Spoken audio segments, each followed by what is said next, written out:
Haryana BJP ने एक महत्वपूर्ण बैठक बुलाई है। प्रदेश अध्यक्ष ओम प्रकाश धनखड़ की अगुवाई में यह बैठक होगी। इस बैठक में पंचायत चुनाव के नतीजों की समीक्षा की जाएगी। बैठक में सभी जिला अध्यक्ष, जिला प्रभारी को बुलाया गया है।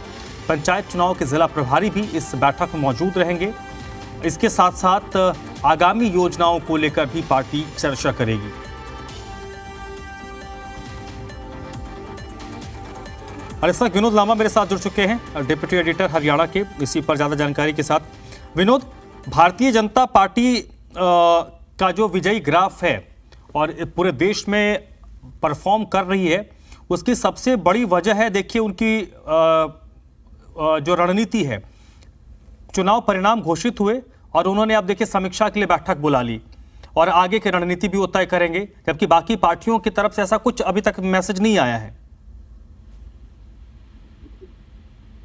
देखिए, बिल्कुल महत्वपूर्ण बैठक है, 12 बजे बुलाई गई है इस बैठक में। और आपने ठीक कहा, हालांकि नतीजों को लेकर मुख्यमंत्री ने खुद संतोष जताया और मुख्यमंत्री अभी कुछ देर पहले इस बारे में बात कर रहे थे कि जिस तरह से जिला परिषद के नतीजे रहे हैं, बहुत ज्यादा सिंबल पर नहीं लड़े हैं, लेकिन ओवरऑल प्रदर्शन बीजेपी का उतना बढ़िया नहीं रहा जितनी की उम्मीद की जा रही थी। और जितने सिंबल दिए गए थे, सबसे ज्यादा सिंबल पर चुनाव 100 से ज्यादा लड़ाए गए और उस हिसाब से जो नतीजा था।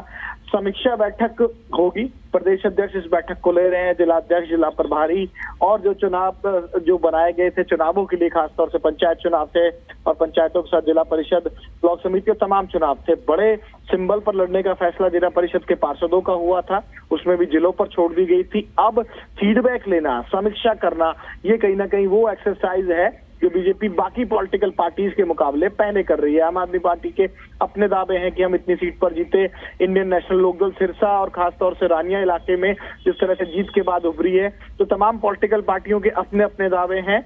भाजपा अंदरूनी बैठक करके कहीं ना कहीं तमाम जिला प्रभारियों के साथ और चुनाव के लिए जिनकी ड्यूटी लगाई गई थी, उन तमाम लीडर्स के साथ बैठकर समीक्षा करेगी और क्या कुछ कमी रही है या आगे की किस तरह की जो योजनाएं हैं। चुनाव मोड में प्रदेश अगर कहा जाए तो गलत नहीं होगा, 2024 दूर नहीं है और उसके लिए हर चुनाव के जो मायने हैं, एक चुनाव से दूसरे चुनाव के मायने, उसका जो मैसेज बहुत काम आता है। तो ये महत्वपूर्ण तरीके से जो चुनाव की जो बैठक है, समीक्षा बैठक है, क्या कुछ मंथन निकल कर आता है। मुख्यमंत्री जिस तरह से मैंने बयान दिया, जिस तरह से मुख्यमंत्री ने बयान दिया और साफ तौर पर ये कहा कि प्रदर्शन अच्छा रहा है, अब प्रदेश अध्यक्ष भी अपने स्तर पर ये आकलन करेंगे और 12 बजे रोहतक जो बीजेपी का मुख्यालय भी है हरियाणा के लिहाज से, वहां बड़ी बैठक होने जा रही है। और इसमें जिला स्तर के लोगों को बुलाया गया है, चुनाव प्रभारी हैं, जिला अध्यक्ष, उनको बुलाया गया है। क्या प्रदेश स्तर के कोई और नेता संगठन से जुड़े इसमें मौजूद रहेंगे विनोद? देखिए, फीडबैक के तौर पर है, जिला अध्यक्षों को बुलाया गया, जिला प्रभारियों को बुलाया गया है और जो चुनाव के संबंधित प्रभारी बनाए गए थे उनको बुलाया गया है। प्रभारी में बाकी कई लीडर्स की भी ड्यूटी लगी थी। अब जिसको जो प्रभार सौंपा गया था जिला परिषद को लेकर, पंचायत चुनाव को लेकर, उनको भी वहां आना होगा। ये कहें आपका जो पूछने का सवाल है, क्या विधायकों को और मंत्रियों के लिए इस तरह से कोई अलग से मैसेज नहीं है, लेकिन जिसके पास जो जिम्मेदारी थी जिला अध्यक्ष के तौर पर, जिला प्रभारी के तौर पर और इन चुनावों के संबंधित उन तमाम लीडर्स को 12 बजे रोहतक में हरियाणा बीजेपी प्रदेश अध्यक्ष ओपी धनखड़ ने बुलावा भेजा है। समीक्षा होगी, आगे की रणनीति पे चर्चा होगी। चलिए, बहुत बहुत शुक्रिया विनोद आपका इस पूरी जानकारी के लिए।